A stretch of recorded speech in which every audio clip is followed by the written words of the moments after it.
এই পর্যায়ে মূল্যবান তকবীর পেশ করবেন হযরত মাওলানা মুফতি আবু আব্দুল্লাহ সাহেব। হযরত মাওলানা মুফতি আবু আব্দুল্লাহ সাহেব হুজুরকে হুজুরের মূল্যবান তকবীর পেশ করার জন্য মাহফিল কমিটির পক্ষ থেকে বিনীতভাবে অনুরোধ করছি।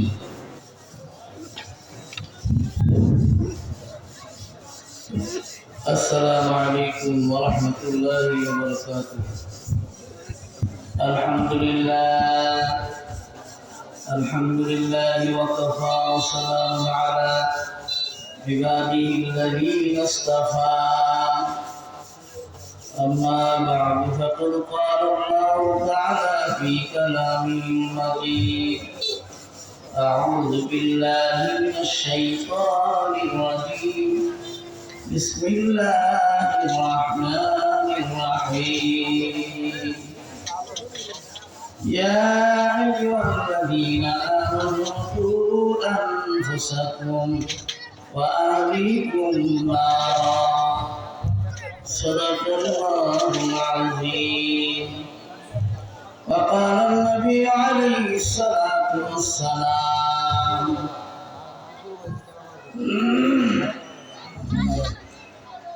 تركت فيكم أمرين لن تضلوا ما تمسكتم بهما كتاب الله وسنة رسوله، أو كما قال النبي عليه الصلاة والسلام. اللهم صل على محمد وعلى آل محمد كما صليت على إبراهيم وعلى آل إبراهيم إنك حميد مجيد. بلغ العلا بكماله كشف الدجى بجماله حسنت جميع خصاله. صلوا عليه وآله. خلق में शरफ हम ये तेरे मेहरबानी है. उम्मत मोहम्मदी हो फकत तेरे करम है. बलग अलउला बिकमालिही कशफ अद्दुजा बिजमालिही हसनत जमीउ खिसालिही. सल्लु अलैहि वालिही. कदमों में मुस्तफा की मैं तेरा गुलमजार होता. ये खाक पाक होती मैं खाक सार होता. बलग अलउला बिकमालिही कशफ अद्दुजा बिजमालिही हसनत जमीउ खिसालिही. सल्लु अलैहि वालिही. اللهم صل وسلم وبارك عليه. আলহামদুলিল্লাহ।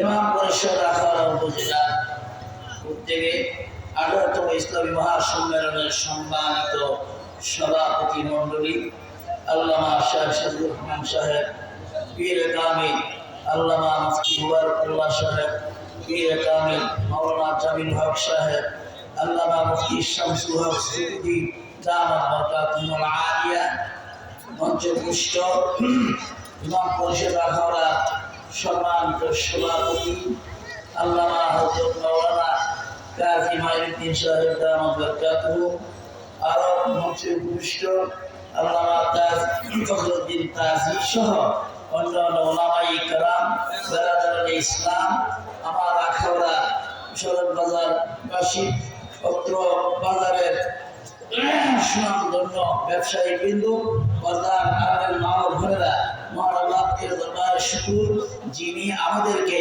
প্রতি বছরের আজ ইসলামী মহাসম্মেলনের প্রথম অধিবেশনে আমরা আসতে বসতে ওয়াজ নসিহত শোনার সুযোগ এনায়েত করেছেন। এই জন্য শুকরিয়া আদায় করি আলহামদুলিল্লাহ। আলেম ওলামারা, একান্ত বন্ধু কারণ এমন পরম বন্ধু, যে বন্ধু নাকি আপনার জাহান্নামের আগুন থেকে বাঁচানোর জন্য প্রতিনিয়ত চেষ্টা করে। 24 ঘন্টার মধ্যে ইমাম সাহেবরা 5 বেলা নামাজের মধ্যে আপনাকে গুনাহ থেকে বাঁচানোর চেষ্টা করে। আর প্রতি বছর ব্যবসায়ী বিন্দু ভাইদেরকে গুনাহ থেকে বাঁচানোর জন্য চেষ্টা করে সম্মানিত ইমাম পরিষদের সমস্ত ওলামায়ে।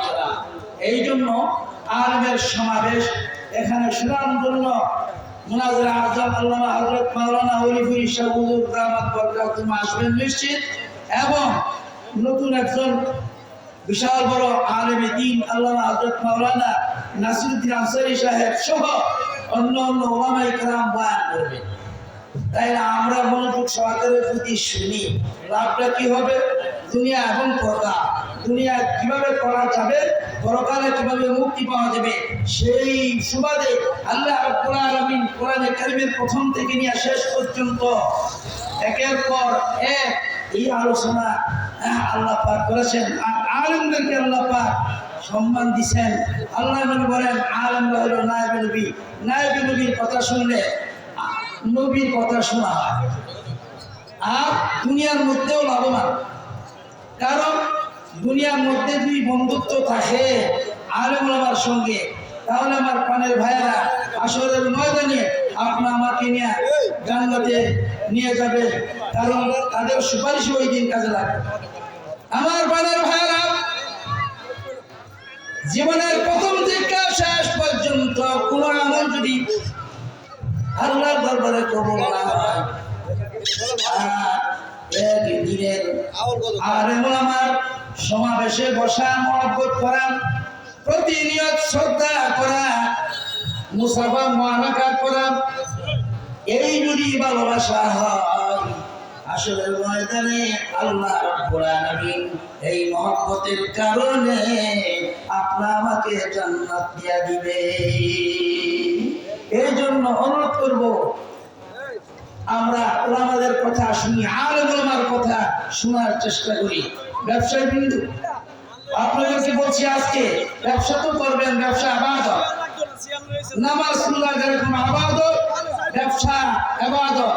নামাজ রোজা কথা যেহেতু আছে কোরআনে, ব্যবসার কথা আছে কোরআনে, সব নীতির কথা কোরআনে আছে। পররাষ্ট্র নীতি, আপনার যত নীতি আছে কোরআনের মধ্যে আল্লাহ পাক নিজেই বলছেন। এখন আসল আসল নীতির কথা আমরা বলি। জাহান্নামের থেকে বাঁচার জন্য কি নীতির দরকার? 1 নম্বর হলো দৈহিক ইবাদত।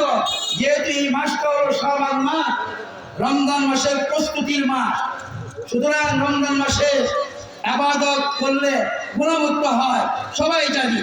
কিন্তু ওলামায়ে কেরামের সমাবেশে বসলে, আপনার কিছুক্ষণ সময় কাটাইলে, অহংকার ছাড়া ইবাদত 100 বছর করলে যেই নেকি, এই নেকি আল্লাহ পাক দান করবে কিছুক্ষণ বসলে সগীরা গুনাহ হবে। আমার প্রাণের ভাইয়েরা, আলেমকে শ্রদ্ধা করলে, মহব্বত করলে কি না? দুনিয়ার নাম, পরকালের লাভ। দুনিয়ার লাভটা আল্লাহ রাব্বুল আলামিন এই মহব্বতের বিনিময়ে আপনাকে দুনিয়ার জিন্দেগিটা সুন্দর করে দিবে, পরকালে মুক্তির ব্যবস্থা করবেন।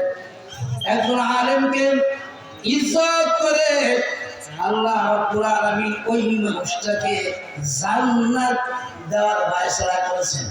ইমাম আযম রাহমাতুল্লাহি আলাইহি জামানা এক আবেদ ইন্তেকালের পরে তার শাগির্দ দেখে, ভাই আপনার সঙ্গে কবরের মধ্যে আল্লাহ কি ভাবে আপনার সঙ্গে মোলাকাত করছে, ব্যবহার করছে। ভাই সারা জীবনের ইবাদত আমার কিছুই নাই, ওলামায়ে কেরামকে আমি ইজ্জত করতাম, ওলামায়ে কেরামের কথা মানার চেষ্টা করতাম, এই সুবাদে আল্লাহ রাব্বুল আলামিন আমাকে আরবে বরজখের জিন্দেগিটা সুন্দর করে দিয়েছে। সহবতে সালে তোরা সালে কুনার, সহবতে তালে তোরা তালে Kunar, ay barador dure baş ali yare bot torbu ada azbar bot।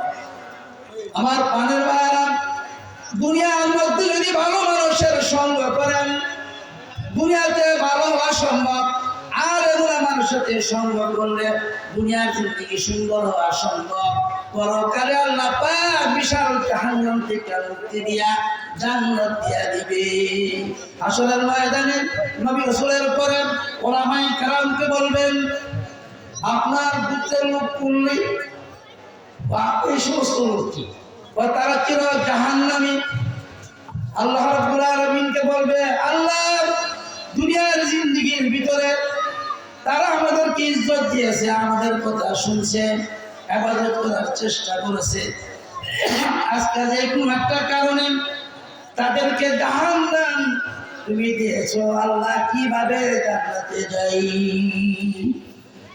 আল্লাহ রাব্বুল আলামিন বলবে, জান্নাতের বাইসারাই আলেম সাহেব কোরআনের কারিমের মুসিরা তোমাকে দেওয়া হইল, দাড়ি হিসাবে তোমাকে দেওয়া হইল, তুমি আবার পুত্রের লোক চাও, এলাকার লোক চাও। আল্লাহ রাব্বুল আলামিন বলবে, যাও জান্নাতীদের কথা আমি রাখবো। আজকে যেই জান্নাতীরা সুপারিশ করতেছে জাহান্নামী মানুষদেরকে, ওই জাহান্নামী মানুষ সকলকে আমি মাফ করে দিলাম। আমার প্রাণের ভাইরা, দেশ বরেণ্য ওলামায়ে কেরাম আসবেন, এই জন্য এই আজকের এই আয়োজন। তাদের কথা শুনলে দুনিয়ার হায়াতটা সুন্দর হবে, পরকালও মুক্তির ব্যবস্থা হবে। এই জন্য আল্লাহ রাব্বুল আলামিন বলেন, তোমাদের পরম দুষ্ট হলো ওই মানুষটা, যেই মানুষটা জাহান্নামের আগুন থেকে তোমাদেরকে রক্ষা করে। এই জন্য আল্লাহ পাক বলেন, কু আনফুসাকুম ওয়া আহলিকুম নারা। হে দুনিয়াবাসীরা, তোমরা গুনাহ থেকে নিজে বাঁচো, জাহান্নামের আগুন থেকে নিজে বাঁচো, তোমাদের আহলে আয়ালকে বাঁচাও।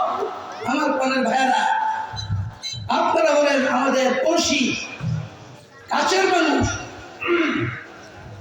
আলেমরা আপনা আমাদেরকে মহব্বত করেন, সুতরাং কাছের মানুষের কথা যদি শুনিয়া দুনিয়া এবং পরকালে লাভবান হওয়া যায়, তাইলে আজকে এই সময়টা দেওয়ার চেষ্টা করি। আমার প্রাণের ভাইয়েরা, দুইটা জিনিস সব সময় আমল করলে জান্নাতে যাওয়া যাবে। এক নম্বর হলো আল্লাহ পাকের কালাম, দুই নম্বর হলো নবীর হাদিস। নবীর হাদিসের মধ্যে সুন্নত তরিকায়, আল্লাহর কালামের মধ্যে আল্লাহর হুকুম, নবীর তরিকা মতে জীবন যাপন করতে গেলে আলেমের দরকার, আলেম থেকে শিখতে হবে। আপনি আমি কি জানি, এক একটা হরফ এক একটা বিষয়। আমি প্রায় তাফসীরের মধ্যে বলি কথাটা, আমি অর্ধেকটা আয়াত তেলাওয়াত করছি, একটা হাদিসের অংশ তেলাওয়াত করছি, ঘন্টার পর ঘন্টা আপনার বলা যাবে। মূল উদ্দেশ্য হলো এই আখাউড়াবাসীকে ওলামাইমুখী করা। ওলামাইকে মহব্বত করলে দুনিয়াতে কি লাভ, পরকালে কি লাভ। দুনিয়াতে আপনার ব্যবসা ভালো হবে, লাভবান হবেন। হালাল ভাবে ব্যবসা করলে এটা আবাদত, আর হালাল ভাবে জীবন যাপন করলে সেটা আবাদত। হালাল ভাবে আর হারাম ভাবে কিঞ্চিত পরিমাণ হারাম যদি পেতে যায়, আপনার আমার কোনো আবাদত কবুল হবে না। কিঞ্চিত পরিমাণ তাকাব্বুর অহংকার যদি ধারণ করে, কোনো আবাদতই কবুল হবে না। ভাই ও দোস্ত বুজুর্গ, এই জন্য বলি, অহংকার মুক্ত জীবন যাপন করতে গেলে, আপনার তাকাব্বুর মুক্ত জীবন যাপন করতে গেলে আলেমের সংস্রবে আসতে হবে, আলেমদের কথা মানতে হবে। তাহলে হাসরের ময়দানে উলামায়ে কেরামের মহব্বতের কারণে দুনিয়াতেও যেরকম আপনি আমাকে সালাম কালাম দিত সম্মানী মানুষ হিসাবে, কিন্তু পরকালে আল্লাহ পাক সম্মান দিয়া জান্নাত দিয়া দিবে। এই জন্য অনুরোধ করব, আজকে যতক্ষণ পর্যন্ত ওলামায়ে কেরাম কথা বলবেন আমরা মনোযোগ দিয়া শোনার চেষ্টা করি। কিন্তু ভালো কাজ যদি না করতে পারি, কিন্তু ক্ষতি করার চেষ্টা না করি, এক ভাই আরেক ভাইকে ডেকে ডেকে শোনার চেষ্টা করি, শোনানোর চেষ্টা করি, তাহলে এটাও না সত্যি জারিয়া নেকি আল্লাহ পাক দান করবে। আমার প্রাণের ভাইয়েরা, কোরআনে হাকিমের মধ্যে প্রথম থেকে শেষ পর্যন্ত ঘর কিভাবে চালাবেন, রাষ্ট্র কিভাবে চালাবেন, অর্থনীতি কিভাবে আপনি কামাই করবেন, কিভাবে হালাল পন্থায় চলবেন আল্লাহ পাওয়ার জন্য, সেই ধারাবাহিকতা আলোচনা হচ্ছে। এই জন্য ওলামায়ে কেরাম কিভাবে মানুষকে সেই কথা আছে। এই জন্য আল্লাহ পাক কোরআনে কারীম করতেছেন ওয়াসআলু আহলা যিকরি ইন কুনতুম লা তা'লামুন। যারা জানে এবং যারা জানে না তারা কি এক হইতে পারে? কখনো না। আসমান জমিন ভরা। সুতরাং যারা জানে জাননেওয়ালা মানুষের কাছে আইসা জ্ঞান আহরণ করতে হবে। যারা জ্ঞান আহরণ করে তারাই প্রকৃত মুমিন, ঈমানদার, আল্লাহওয়ালা। আর আল্লাহওয়ালাদের সংসর্গে থাকলে আল্লাহ হওয়া যায়, আল্লাহওয়ালা হওয়া যায়। কোনো গালিগালাজ কইরা কারো মন্দসারি কইরা আল্লাহওয়ালা হওয়া যায় না। সুতরাং নিজের জবানকে পুত পবিত্র রাখতে হবে। আমার প্রাণের ভাইয়েরা, যে নাকি গাড়ির মধ্যে উড়ে ফার্স্ট ক্লাসে সেও গন্তব্য স্থানে যাবে, যে নাকি আপনার ডাব্বার মধ্যে উড়ে হেও যাবে, যে ছাদের উঠলে হেও যাবে। সুতরাং যারা এই গাড়িটা চলতেই থাকবে যেখানে তার শেষ। আমার প্রাণের ভাইয়েরা, ইসলামের গাড়ি, কোরআনের গাড়ি, হাদিসের গাড়ি, যে যে অবস্থার মধ্যে কোরআন হাদিসকে আঁকড়া ধরতে পারছে, যেইভাবে হোক না কেন গন্তব্যস্থান হলো মুমিনের জান্নাত। ওই জান্নাতে যাবে। আর আল্লাহ রাব্বুল আলামিন জান্নাতে কিভাবে ওই মানুষটাকে দিবে সেই কথাও কোরআনের মধ্যে আসছে।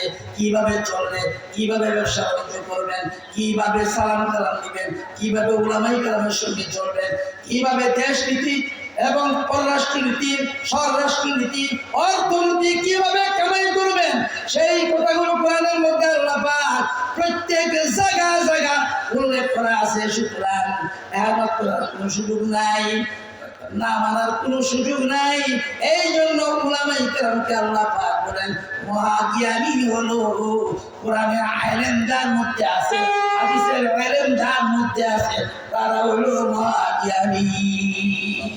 এই জন্য মহাজ্ঞানীরা আজকে কথা বলবে, আমরা মনোযোগ দিয়ে শোনার চেষ্টা করি। আমি যে আয়াতটা পড়ছি, আপনার আমার বন্ধু, বন্ধুকে চায় জাহান্নামের আগুন থেকে বাঁচানোর জন্য আল্লাহ পাকের নির্দেশ। সেই জন্য মাহফিল করে করে আপনাদেরকে কথাগুলো শোনানো হয়। মানা না মানা যার যার, আমল হইল যার যার। আমার প্রাণের ভাইয়েরা, আমি ভালো জানি, ভালো কথা, কিন্তু কার কথা যে কবুল হয় সেটা কিন্তু জানি না। এই জন্য অনুরোধ করবো উলামায়ে কেরাম থেকে নিয়ে সাধারণ পাবলিক পর্যন্ত আল্লাহর সাথে আপনার একমত হন, আল্লাহর সাথে সময় দেন, তাইলে আল্লাহওয়ালা হওয়া সম্ভব। আমার প্রাণের ভাইয়েরা, কাল কিয়ামতের কঠিন ময়দানে যার যার উলামায়ে কেরাম যার সাথে যার মহব্বত আছে তারাই সুপারিশ করে জান্নাতে নিবে নবী রাসূলদের পরে। এই জন্য উলামায়ে কেরাম ওয়াক্কালি পীর মাশাইখ আসলে তাদের হুঁশ টাকা টাকা দিয়া পয়সা দিয়া চেষ্টা করে উলামায়ে কেরামের খেদমত করার জন্য। এই জন্য পুরা আখাউড়া মধ্যে ইমাম পরিষদ আপনার এমন কাজ করতেছে, 64টা মাদ্রাসা, প্রত্যেকটা কাজের মধ্যে আপনার ইমাম পরিষদের হাত আছে। প্রত্যেকটা উলামায়ে কেরাম দান করে, সদকা করে, আপনার এলবিদিন শিক্ষা দেয় এবং ভালো ভালো কথা বলে, ওয়াজ নসিহতের মাধ্যমে, দাওয়াত ও তাবলীগের মাধ্যমে মানুষকে কোরআনের দিকে আনে এবং হাদিসের দিকে আনে, জাহান্নাম থেকে বাঁচানোর জন্য চেষ্টা করে। আমি অনুরোধ করব, আজকে আমরা যতটুকু সময় পাই আমরা উলামায়ে কেরামের মুখ থেকে শোনার চেষ্টা করব। আল্লাহ পাক আমাদের প্রত্যেককে আমল করার তৌফিক দান করুন। সকলে বলি আমিন। আমা আলাইনা ইল্লাল বালাগ ওয়া আখিরু দাওয়ানা আলহামদুলিল্লাহি রাব্বিল আলামিন।